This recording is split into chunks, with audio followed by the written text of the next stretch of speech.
Hello, it's Glenda with Knitting Ninja, and today we're going to do some pooling. Yay! I'm going to be using a moss stitch, and what we're going to be looking for is the argyle look today. I just am so in love with that, and it is incredibly addicting, you guys. This is actually part of a cowl there, a button cowl, and I'm going to teach you how to get that look. So I'm using the Red Heart yarn, and this is Floral Meadow, and you can actually go to Red Heart and find out which yarns they suggest to use for pooling until you get a little better at it, and then you can go ahead and find out on your own using your own stitch. I've never been that ambitious because I so far am loving the look I've got. So until I do, we're just going to use the moss stitch and we're going to use Red Heart yarns. So there you go. And also I'm sure there's other yarns that you can find online that will pull for you. So what we're going to do is you can start anywhere on the anywhere within the color sequence. I'll explain that to you. A color sequence is like how many different colors you're going to find on this strand of yarn before you start repeating yourself. And so what I'm going to do is make the foundation chain here, and we will stop, or excuse me, turn around whenever we hit the light blue. We started with what, light blue? And be warned, or should I say, maybe not warned, but if you do get a yarn with a lot of different colors, you're going to have to be careful about, especially if there's slight variations, you're going to have to be careful that you are in fact starting and stopping or turning on the correct color of yarn. So keep that in mind. Okay, and here we are going through the jade or turquoise. All right, and we are just looking for the light blue that we started with. Okay, I think that's it. Let me see. And you can always do this, double check it. It's like, yes, that appears to be the same color. Now I've started off with the crochet hook size H or 5 millimeters. And you may want to, as you're working, change that, and I will explain that to you here. But first off, let's turn the corner. So your first chain that is totally, let me see, was that? No, that was not totally, because that looks like a little turquoisey and blue. See how that kind of mixes? So the first chain where you get the total color, all of it is that one color you started with, you stop. And what we're going to do is we're going to single crochet in the second, excuse me, I think that's the third chain from the hook. It's 1, 2, yeah. There we go, third chain. Into the third chain from the hook, we're going to single crochet. Then you're going to chain. Then we're going to skip a chain and work into the next one and single crochet and then chain. And this is, as far as the foundation row, this is how the moss stitch goes. Okay, I'm always talking to you guys about how important it is to keep your tension. And in this particular technique, tension is like one of the last things you are going to be worried about because you have to get the colors to match up. Depends on how comfortable you are at making your stitches tighter or looser while using the same size of hook. And I don't feel too comfortable with it because I always feel, to me, it looks a little sloppy, especially if I'm having to make it looser. So I will use a larger hook. I'll show you whenever we get there, and we will get there. Now you're wondering, okay, Glenda, we're doing this. When do we stop? Wait a minute, make sure I actually, yes, I did chain. And what you're going to be doing here on this first row is you're going to be stopping as soon as you hit, again, that light blue color. And that means, no, we're not going to be going across this chain. Okay, yeah. Just want to make sure where we were. And a lot of times you will have to double check yourself. I do notice that amongst other poolers that the complaint seems to be, well, you work one stitch and then you take out 2 or 3.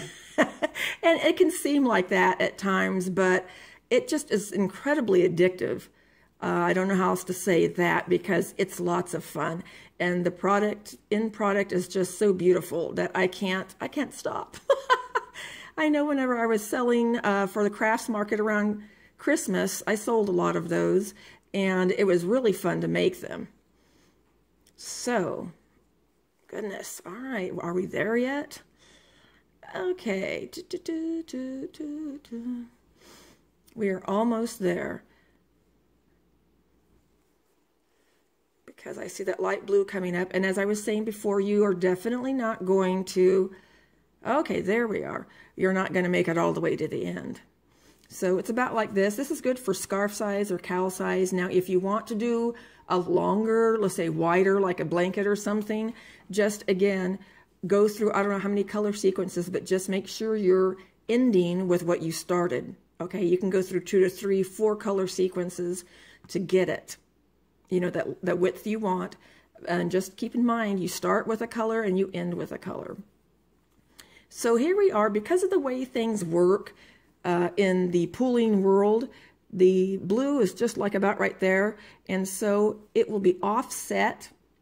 And this is what you actually want to do, and what we're trying to do will be offsetting the colors or the sequence so that you do get that beautiful argyle look. So I have to actually either add a single crochet and a chain or take off a single crochet and a chain. And I decided to take off. That's how I've always done it. I think I tried it before going forward, and it just didn't seem to work as well. So I always, even though I can see it coming, I want to make sure, and you really will want to make sure, you're going to work the whole, you know, like I just did right there, even though you can say, hey, man, I can see that. It's like, nope, back it up, chain, single crochet, and we're actually going to do our turn on this stitch. So you've already got a chain in there. Go ahead and make another chain and turn. And now this is where it's going to be fun. What you're going to be doing is not like, say, crocheting like you normally do in the stitch. You're going to be right here. I just did that wrong. You're going to be actually crocheting in the space between the stitches. Okay? So there we go with that. Single crochet and a chain. And sometimes you think, oh, that's super easy, but not always, especially. And I'll show you, because I'm sure it's going to happen. And it does happen with mine on occasion. Oh, geez, Louise. Don't give me that kind of grief. Okay. Let's pull out some more because we're going to need it. All right, I've written my single crochet. Okay, again, you're going to be doing it in between the stitches, not in the stitch itself, which, you know, is a little different, especially when you start going on this and then you realize, oh boy, I see where it happened. And then you have to go back, depending on how far you are, and make the correction, because you will see the difference big time if you have crocheted into the stitch versus the space between the stitches. All right. Okay. Now that we've done the hard part, okay, make sure that was not the stitch. No, it was not. Okay. And sometimes they said it seems like it would be easy enough. It really does. And it truly isn't. Excuse me. You are going to make a mistake. Let's just put it that way. If you don't, go ahead, put a comment below, and I want to know who you are. And I want to be your best friend. Because for me, learning and knit or crochet, it's always a matter of trial by error. You're going to make mistakes. So here we are getting near towards the end, and it is basically, okay, this is when, oopsie, is that between? Yeah, that would be between. Okay, make sure we're not goofing up on that. And then here, it's always fun trying to find, you know, find your happy space for the end. And then there we go. We're going to double crochet and turn. And now is whenever you're going to start lining up the colors. I was good this time. I actually got all the stitches, it appears, between where I should have. Okay, so here we are at the beginning of the turn, and this is the third row that you have crocheted the moss stitch in. And this is when you're going to start looking not the row directly below, below you, or the one you just last did. It's going to be the one before. So if I see a blue stitch here, oh, well, hang on.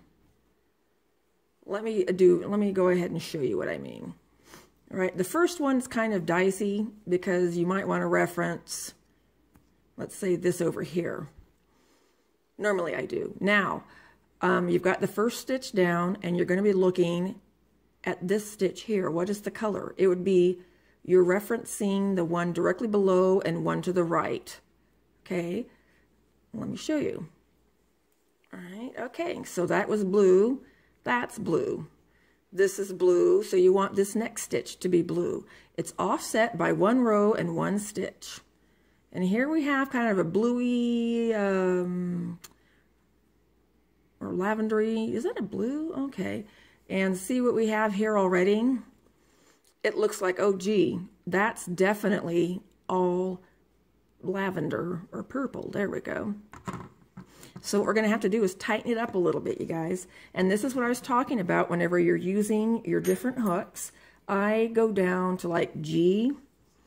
And let's go ahead. That's a little error. We're going to start back at the very beginning. We're going to start it on G.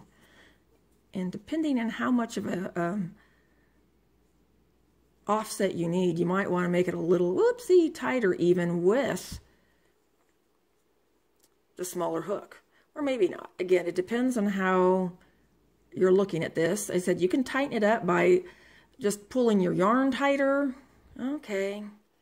I think we are still not going to make that happy. No, because I need to have a little more lavender in that, you guys. And this is, so we're just going to pull this sucker tight then with the smaller hook. Depends on how you crochet. It really does. All right, okay. Tighten up now. Do, do, do, do, do, do, do. And also sometimes it kind of makes it a bit frustrating, actually very frustrating. Okay, here we go. There you go. Right? See? That's close enough. I switch back over to H and try to get it on an even keel again. All the while doing your moss stitch. You see what I'm doing? I am referencing, oh my gosh, it's going to happen again. We'll want 3 lavenders. And as you can see, that's not going to happen. We're going to start getting blue. But, no.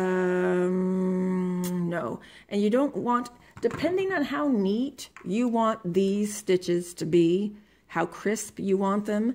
I like them nice and crisp. I'm actually making the time to do this pattern. I learned how to do it. I'm going to continue to make it nice and crisp. That's why I wanted to do this. So we're going to go back to G and we're going to tighten up those stitches so this will match up. All right. There we go. I am going to call that good enough. You may not. And again, I'm going to always try to go back to your original hook because, as soon as you can, to give a semblance of tension that's being maintained. Okay, and see, for this next stitch, I'm going to reference 1 stitch down, 1 stitch over. And we've already done that. Yeah, okay. All right. Now, this is kind of a half. I don't see, yeah, that's, and this I can see, we're going to have to tie. I am not going to change hooks this time, you guys. I'm just going to see how tight I can get it. Again, there's all sorts of techniques. It's the same type of thing whenever you're trying to loosen it too, you know. Same type of deal. You'll want to, come on, ooh. We're still going to be, I don't know. Let's see. That's too much light blue. It really is, or aqua. So I am going to go for the smaller hook. But as you can see, this is how it goes. You know, and this is just me not goofing around. I mean, I'm actually doing this and trying to be as correct so I can give you exactly what you need to learn whenever you're doing this yourself. I'm not making it more difficult. I'm not making this, holy moly, it did it again. When it gets to this, and I'm not going to go any smaller or tighter, sometimes you just got to bite the bullet, or at least that's how I feel about it. And I'm going to carry on. All right. There we go. Get back to the original size hook. Because eventually, yes, it will, okay, work itself out. And here's one. It's just going perfectly here. Whoop, I think I actually crocheted into the hook, or excuse me, stitch there. This one, we're going to want a little green on it, and I think we're going to get a little green on it. Yep, a little green. See? Down and over. All right. And here we are. Again, you always want to, I'm sorry if I'm going a little fast. Again, we're going to want to see a little of the, I guess the green, darker green, and with this lighter green. So it's okay. Or, you know, there may be truists, or purists, excuse me, in the group that I'm talking to here. And if you want the color for color, okay, then yeah, good luck with that. Tell me how it goes again. A lot of times you do have to kind of fiddle with it, because it is a very fiddly thing. It's squirrely. Okay, now see, I know you cannot see the pattern, but you know how I've had to use tighter stitches. Look at how that hangs, like woo! But again, you're going to be using larger. It all works out. It really does. Don't worry about it yet, unless it really makes a difference on the edges. Okay, and we're going to reference one over and here, so we're going to want the dark green. Oh yeah, see, here we go. And it's actually working the way it should. So that is how you do pooling using the moss stitch, okay? And I wish I could show you something. Sometimes there is also another technique whenever you just cannot work it with the crochet hook and you really want to make it exact. And I'm going to go ahead and show you, even though I don't really have anything that's going on. Actually, we're pretty much on target right now. Okay. All right. And so I want a little bit of blue there. Maybe I need to make it a little, yeah. Okay. That needs to be a little tighter. I'm going to go ahead and show you. When you're, okay, when you actually want to use up a lot of yarn to make it fit. Okay, this is kind of like you're making a popcorn stitch, right? And I guarantee, oopsie, no one's going to notice. Oh, unless they're me. Yeah, there we go. And there we've got blue, right? Oh, I went the wrong way. But I just wanted to show you that technique. Let me do it again. And this is whenever you're wanting to use up yarn, because you need to get a certain color and a certain stitch, and it ain't working changing your hooks. It's not working with tension. And also, I wouldn't recommend it, but I've had to do it. Like, say you're wanting to get more yarn instead of eat it up. Sometimes I might actually skip a chain, but I would do that at the very end, like maybe only chain one or don't chain any. But again, just be warned to watch out for the sides, because they will reflect that. Not one of my more favorite things to do, but you will have a very good looking cowl whenever you're done. Now I'm having to do loose. That's what I keep telling myself. So I'm going to go for a larger one. Let's just go for the next one up. I'm changing out all my hooks to the ergonomically correct, and I especially like these that have, I don't know, it's not soft, but it has a little more give than, let's say, the plastic ones, the plastic ergonomic ones. Okay, so I've got this larger hook I'm using I. That's one up from the H. You're like, okay, yeah, we know our alphabet, Glenda. And I'm trying to get this stitch to have like two colors in it. And you can see we have it up there. And I need to use up some yarn instead of make it stretch. Okay, so we're going to have to go back a little more. Let's try this one. See, and this is what I, was talking about whenever you go forward, or I don't know if I mentioned that, excuse me, but a lot of people do complain, but, they continue because it's just a wonderful technique to know, and it gives such beautiful results. It's worth it. You'll be going along and all of a sudden you have to rip out how many, you know, frog how many stitches, because you got to get that coloring just right. And I think I have it right here. Yeah, here we go. See, it was 1 down, 1 over to your right. And I got it. So again, I'm going to always go back to, I had to find the H there. You'd think I would know it. The original hook that you start using in order, again, to keep it as even as possible. Okay. So basically, you guys, that is how you do it. Now, as far as this doohickey is concerned, and the doohickey, yeah, that's really self-explanatory, is this tail. Just snip it. Oh, wait a minute. Do you want to actually see what this looks like? Because you can see there's starting to be a little bit of a pattern going here. Let me go maybe a couple more rows, then I'll show you what to do with that. Just be really careful, because whenever you snip it, don't snip it anywhere near where you think you're going to want it to end up, because it could be a bad deal. Okay, let's maybe go another row so I can show you. We'll probably be doing, that's when I was going very tight. Oy. And again, in between the stitches, not the stitch itself. Hope this helps, you guys.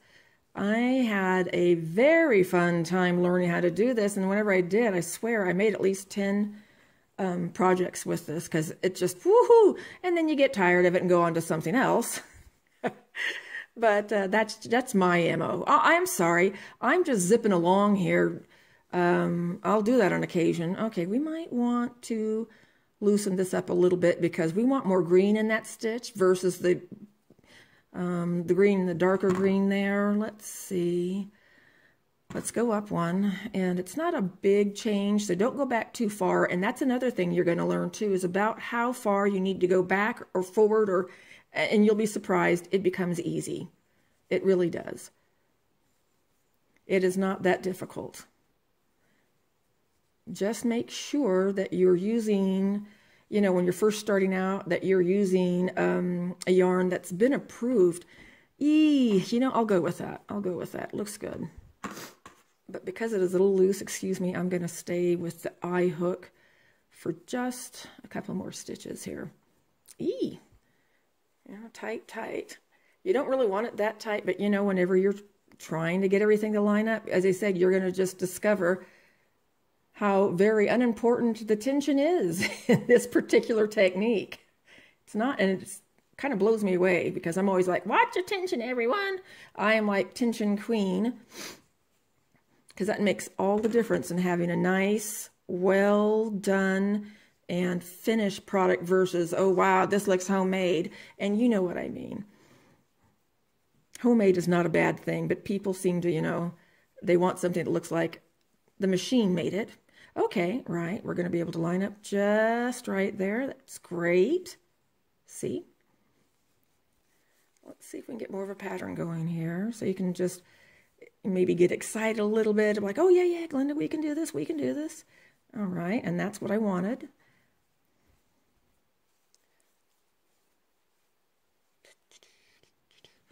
Got one more, then we're gonna have to tighten it up again.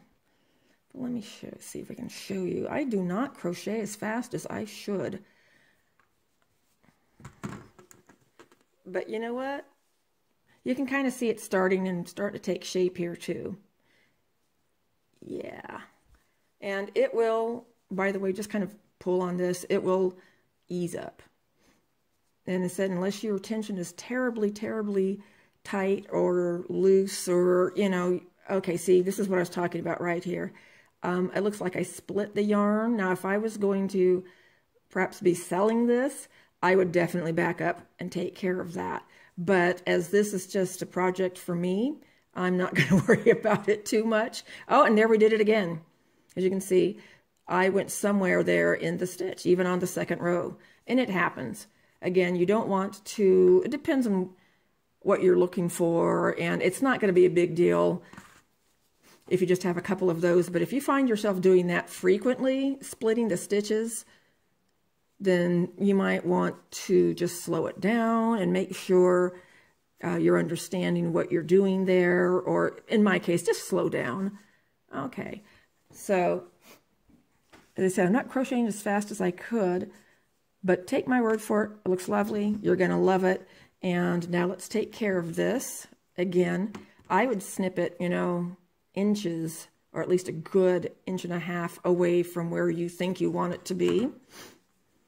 Because I have actually, you can lose your whole, your whole design, your whole thing if, you know, your foundation row goes. And just very uncarefully unknot it.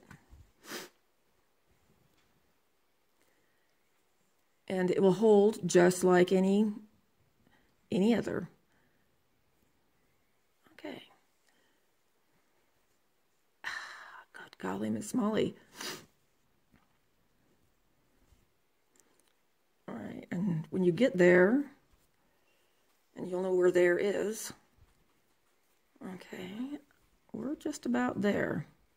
Now that's one more.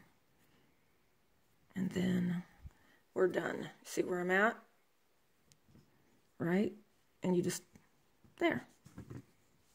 And you can work it in whenever you're done, or if you're like me, sometimes you just don't want to see those nasty old hanging bits of yarn, and you just go ahead and do it right now. Okay? Now, again, I hope this helps you guys. If you guys have any comments, please put them below, and like my videos. That would be very nice if you like them. And we'll talk to you guys soon. Bye.